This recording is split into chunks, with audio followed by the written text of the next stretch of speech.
사도행전 2장 36절로 47절까지 말씀. 그런즉 이스라엘 온 집은 확실히 알지니 너희가 십자가에 못 박은 이 예수를 하나님이 주와 그리스도가 되게 하셨느니라 하니라. 그들이 이 말을 듣고 마음에 찔려 베드로와 다른 사도들에게 물어 이르되 형제들아 우리가 어찌할꼬 하거늘 베드로가 이르되 너희가 회개하여 각각 예수 그리스도의 이름으로 세례를 받고 죄 사함을 받으라. 그리하면 성령의 선물을 받으리니 이 약속은 너희와 너희 자녀와 모든 먼데 사람 곧 주 우리 하나님이 얼마든지 부르시는 자들에게 하신 것이라 하고 또 여러 말로 확정하며 구원하며 이르되 너희가 이 패역한 세대에서 구원을 받으라 하니 이 말을 받은 사람은 세례를 받음에 이날에 신도 예수가 3,000이나 더하더라. 그들이 사도의 가르침을 받아 서로 교제하며 떡을 떼며 오로지 기도하기를 힘쓰니라. 사람마다 두려워하는데 사도들로 말미암아 기사와 표적이 많이 나타나니 믿는 사람이 다 함께 있어 모든 물건을 서로 통용하고 또 재산과 소유를 팔아 각 사람의 필요를 따라 나누어 주며 날마다 마음을 같이하여 성전에 모이기를 힘쓰고 집에서 떡을 떼며 기쁨과 순전한 마음으로 음식을 먹고 하나님을 찬미하며 또 온 백성에게 칭송을 받으니 주께서 구원받는 사람을 날마다 더하게 하시니라. 아멘. 이 말씀의 축복과 은혜가 우리 교회의 모습으로 우리들의 모습으로 세워지게 되기를 예수님의 이름으로 축복합니다. 오순절날이 되었고 그들은 교회를 세우려고 하는 마음이 없었습니다. 그냥 주님이 약속하신 것을 기다리라고 하셨으니 그들이 모여서 하나님의 약속하신 것을 기다리고 그리고 성령을 받고 그러고 난 뒤에 120명이 교회의 핵심 멤버가 되었습니다. 그리고 3,000명이 베드로의 설교를 듣고서 회개하고 돌아왔어요. 할렐루야. 오늘날 교회에 회개하고 돌아오지 않고 그냥 회개하지 않고 교회에 앉아있는 경우가 너무 많이 있습니다. 근데 초대교회는 회개하고 주께 돌아왔습니다. 회개할 때 그때 십자가에 피 묻은 복음이 그 영혼을 완전히 덮어서 거듭나게 하는 것입니다. 그래서 복음의 실제를 경험하면서 교회 공동체가 되었습니다. 그래서 초대교회는 복음이 강한 교회였습니다. 뭐가 강한 교회예요? 복음이 강한 교회, 복음주의, 복음이 강한 교회입니다. 또한 초대교회는 그 사도들로 말미암아 기사와 표적이 많이 일어나는 교회. 그래서 성령이 강한 교회. 따라합시다. 성령이 강한 교회. 뜨거운 교회란 말이죠. 초대교회는 성령 충만한 뜨거운 교회이고 또한 복음이 강한 교회였습니다. 한국교회에 건전한 교회, 교회 같지 않은 교회도 요즘 너무 많아요. 한국교회 10분의 1은 이단이다 이런 얘기 합니다. 그래서 잘 모르겠습니다만은 이단도 많으니까 또 교회다움을 잃어버린 교회도 지금 너무 많은 시대에 살고 있으니까 건전한 교회들을 보면 두 개로 나눠집니다. 복음이 강한 교회. 뭐가 강한 교회예요? 복음이 강한 교회. 서울 사랑의 교회, 온누리 교회, 소망교회 이런 데는 복음이 강한 교회. 다른 말로 하면 말씀이 강한 교회. 또 다른 교회들은 여의도 순복음교회가 성령이 강한 교회. 두 개로 양분되어져요. 근데 복음도 강하고 성령도 충만한 교회, 초대교회입니다. 할렐루야. 복음이 정말 진수로 나가면 성령에서도 더불어 나타나게 되어 있습니다. 이게 밸런스가 굳이 균형을 잡아야지라고 하지 않아도 복음 안에서 성령 충만해질 수 있어요. 그런데 사단은 여기에 덫을 넣습니다. 복음이 강한 교회는 율법주의에 빠지게 만들어요. 또 하나 성령 충만한 교회는 신비주의나 은사주의에 빠지게 만듭니다. 그래서 그 덫에 걸리면은 자기가 그 강한 것이 자기의가 돼버려요. 교회 전체가. 우리 교회는 하면서 공동체적인 자기의를 가지게 됩니다. 그래서 하나님이 끌어가시는 더 풍성한 방향성을 서로 차단해버려요. 우리 교회는 이거야 하면서. 그래서 성령 충만하고 복음이 강한 교회, 할렐루야. 그런 교회가 한국교회에 지금 더러더러 많이 일어나고 있습니다. 새롭게 일어나는 교회들 가운데 복음도 강하고 성령도 강한 교회가 있습니다. 박오정 목사님 섬기는 서울의 더 크로스 처치, 이런 복음이 강하고 성령이 강해요. 아주 강합니다. 성령도 강하고 복음도 강하고. 우리 교단의 예능교회 이런 데 가면은 성령도 강하고 복음도 강하고, 그런 교회가 건강한 교회입니다. 할렐루야. 자, 초대교회의 그 표상을 우리가 회복되어 가기를 예수님의 이름으로 축복합니다. 근데 초대교회 보면은 이렇습니다. 사도들에게 물어 이르되 마음에 찔려 어찌할꼬, 이럴 때는 캐리그마, 복음에 반응하는 것입니다. 근데요, 그 다음에 회개하여 죄사함을 받으라, 성령을 선물로 받을 것이다 라고 하는 것도 복음입니다. 그리고는요, 이 약속은 너희와 너희 자녀와 모든 먼데 사람, 하나님이 얼마든지 부르는 사람들에게 주시는 것이다. 십자가에 피 묻은 은혜 아래 주어지는 하나님의 새 언약에 대한 얘기지요. 복음입니다. 근데 여러 말로 확정하며 구원하며 이르되 너희가 이 패역한 세대에서 구원을 받으라. 여러 말로 확정하는 것은 캐리그마, 그리고 디다케라고 합니다. 디다케. 캐리그마는 복음 선포. 그 다음에 디다케는 두 가지 종류의 디다케가 나갈 수 있습니다. 디다케는 가르치다라는 뜻이에요. 가르침이 필요합니다. 교환이 필요하고 세미나 같은 게 필요합니다. 신앙 안에서는 복음을 강력하게 선포해서 복음을 받든지 말든지 해야 되지만은 복음에 대해서 때로는 변정도 하고 풀어주는 디다케가 필요합니다. 오늘 40절에 말한 디다케는 복음을 변정해 주는 거예요. 그 복음에 대해 의문나는 게 있나? 교리적으로 문제가 있다고 생각하는 부분이 있나? 질문해 봐라. 풀어주는 것입니다. 여러 말로 확정해 주는 디다케, 교리를 풀어주는 디다케입니다. 근데 그 다음 세례를 받고 3,000명이나 되었습니다. 그 다음 말씀이 나옵니다. 42절. 그들이 사도의 무엇을 받아? 가르침을 받아. 이거 디다케입니다. 이 디다케는 뭐냐? 이 디다케는 윤리와 도덕과 법도와 그리스도인이 살아가는 삶에 관한 다양한 이야기예요.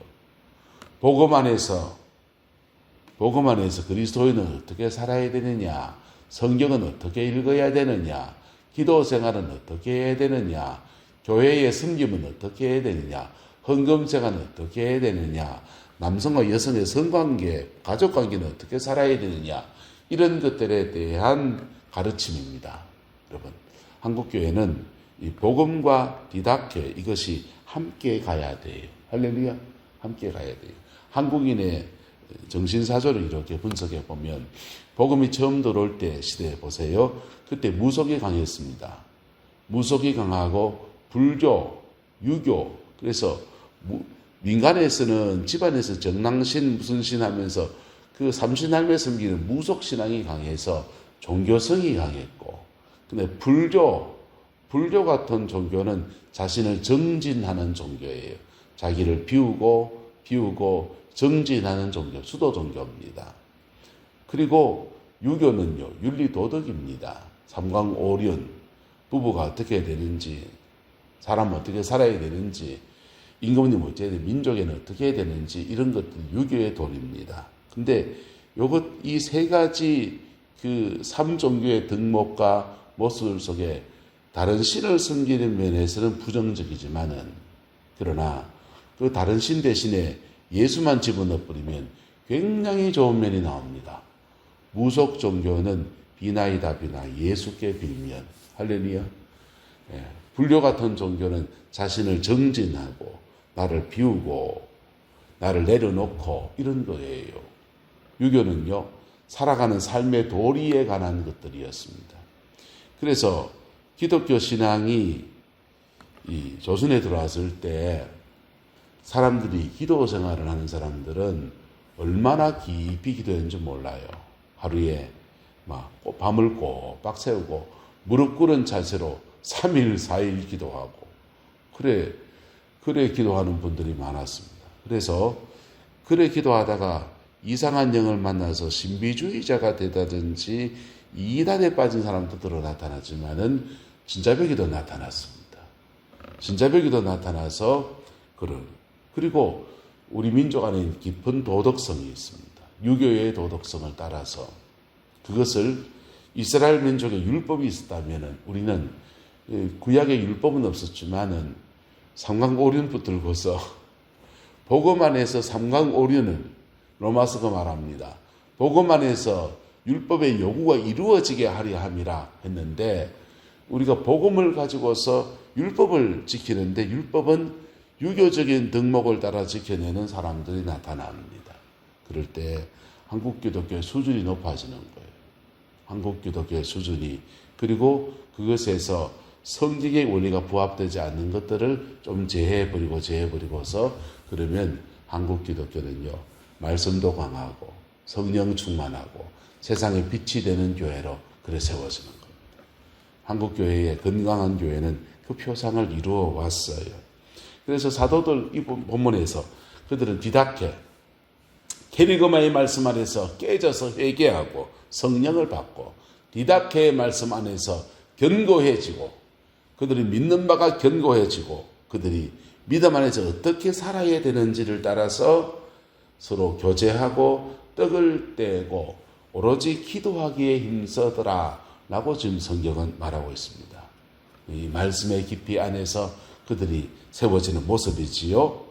그런데 이 기사와 표적이 많이 일어나서 하나님의 영광이 나타나고 그래서 사람마다 믿는 사람들이 함께 있어 모든 물건을 서로 통용하고 재산과 소유를 팔아 각 사람의 필요를 따라 나누어주며 날마다 마음을 같이하여 성전에 모이기를 힘쓰며 집에서 떡을 떼며 보세요. 성전, 그 당시에 예루살렘의 가장 큰 건물이 성전입니다. 그래서 성전에서 모이는데 충돌이 일어나기도 하지만은 주로 그들은 솔로몬 행각이라고 하는 그런 장소에 모여서 모임들을 가졌습니다. 그리고는요, 각자 집에서란 말은 구역이라는 것이죠. 작은 집은 많이 못 들어가니까 가정집에서 구역 모임을 가지면서 서로 떡을 떼는 모임을 가졌다는 것입니다. 그리고 기쁨과 순전한 마음으로 음식을 먹고 하나님을 찬미하며 또 온 백성에게 무엇을 받았다? 칭송을 받았다. 왜요? 가르침 안에서 그들이 윤리적인 삶을 살아낸 겁니다. 율법의 요구를 이루는 삶을 살아낸 것입니다. 세상 사람들이 교회를 비난하면 윤리예요. 윤리입니다. 성문제, 돈 문제, 사람이 가지고 있는 기본적인 윤리의 문제에 대해서 비난의 대상이 되는 것입니다. 근데 초대교회는 어땠느냐?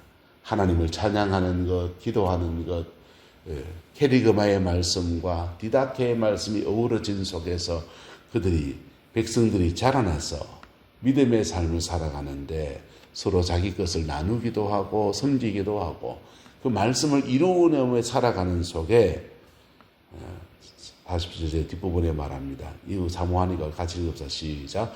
주께서 구원받는 사람을 날마다 더하게 하시니라. 할렐루야.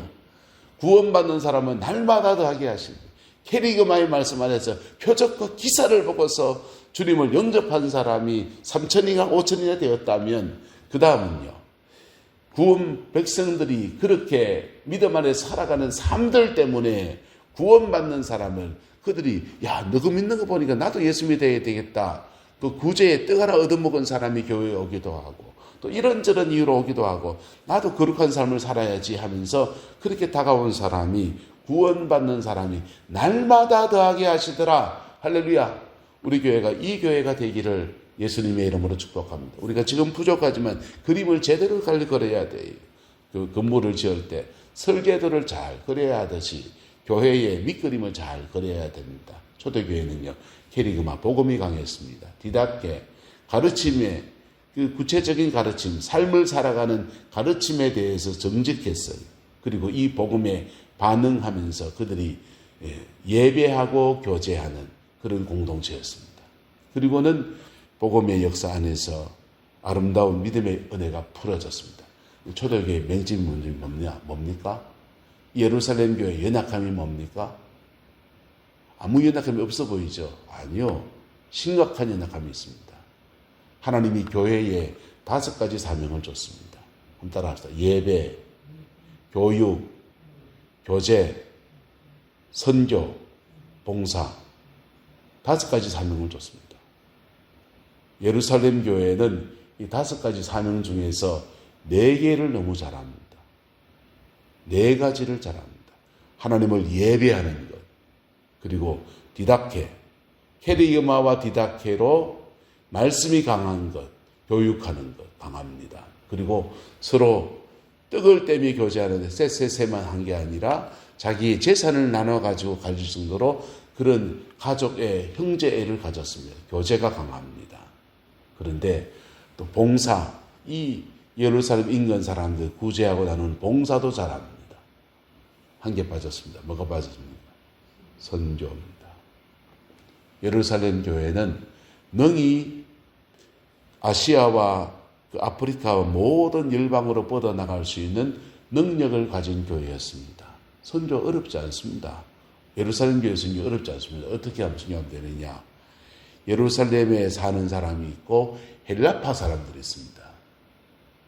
헬라파 유대인들이 들어와 있어요. 헬라파 유대인이라는 말은 그들의 이웃이 헬라에 있다는 겁니다.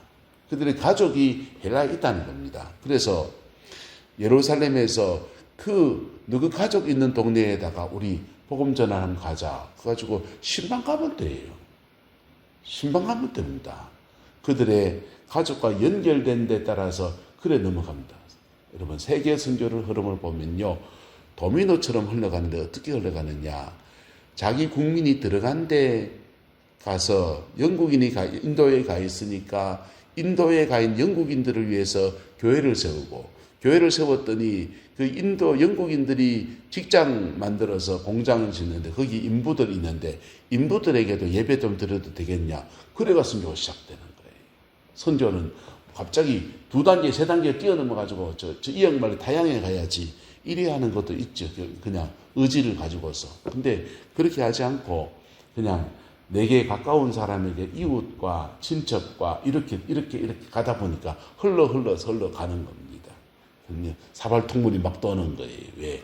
이 강력한 성령의 역사 안에서 영혼이 거듭나고 야 망할 인생이 살아났다더라. 그럴 때 복음의 역사 안에서 그렇게 풀어지는 겁니다. 근데 그 강력한 영역, 강력한 성령의 권세 이것 가지고 예루살렘에 꼭 모여가지고 그냥 이래 뭉쳐가 저래 뭉쳐가 그렇게 교회가 4가지 표상을 이루었는데 마지막 중요한 선교의 표상을 놓쳐버린 교회가 예루살렘 교회예요. 그래서 AD 70년에 하나님이 이를 다 흩어지는 거예요. 몇 번의 사인을 줬습니다. 스데반의 순교의 사인도 주고 베드로에게 고넬료의 환상도 보여주고 들어 사인을 이뤄줬었어요. 사마리아의 교회가 흩어져 세워진 거 보고 안디옥에 세워진 거 보고 그 세워진 자리에 그 흩어져서 그 동네 사람이 거기 갔으니 내가 그리 내려가서 좀 신방 좀 갔다 와야 되겠다. 그러면 선교 일어나는 거예요. 근데 예루살렘 교회는 그렇게 하지 않다가 2만이 넘어가는 엄청난 교회가 어느 순간부터 확 줄어들더니 교회의 촛대가 확 옮겨져서 안디옥으로 가버린 겁니다. 여러분, 예배, 교육, 교제, 선조, 봉사 이 4가지 중심축 안에서 5가지 중심축 안에서 우리 교회가 정말 하나님이 정말 기뻐하는 그 교회로 그렇게 세워지게 되기를 주님의 이름을 축복하고 소망합니다. 기도하겠습니다. 좋으신 아버지 하나님, 초대 예루살렘 교회를 우리가 분석해 보았습니다. 우리 같은 부족한 이들이 감히 베드로의 사역이나 요한 사도의 사역을 어떻게 분별하겠습니까? 많은 주님, 우리 교회가 더 아름다운 교회로 이 초대교회를 닮아가는 교회로 세워지기를 소망하며 아버지 말씀을 묵상해 싸우니 우리 교회 이 비전과 이 은혜를 베풀어 주시옵고 주의 선하심으로 함께해 주옵소서. 오늘도 거룩한 주일입니다. 예수님의 복음이 제대로 풀어지게 하시고 어린 영혼들 속에서도 생명의 놀라운 역사가 풀어져서 교회가 즐겁고 기쁜 곳 아버지 그리고 기쁘고 재미있는 곳뿐 아니라 예수님을 깊이 만나는 은혜의 터가 되게 우리 하나님 역사하여 주옵소서. 주께서 함께 해주시기 원합니다. 인해남면 지역의 어린이들의 센터가 되어지게 하신 것을 감사합니다. 아버지의 은혜 아래에서 영혼을 잘 세워가는 저희들에게 축복하여 주옵소서. 주께서 함께 해주시기 원합니다. 예수님의 이름으로 축복하며 기도드리옵나이다. 아멘.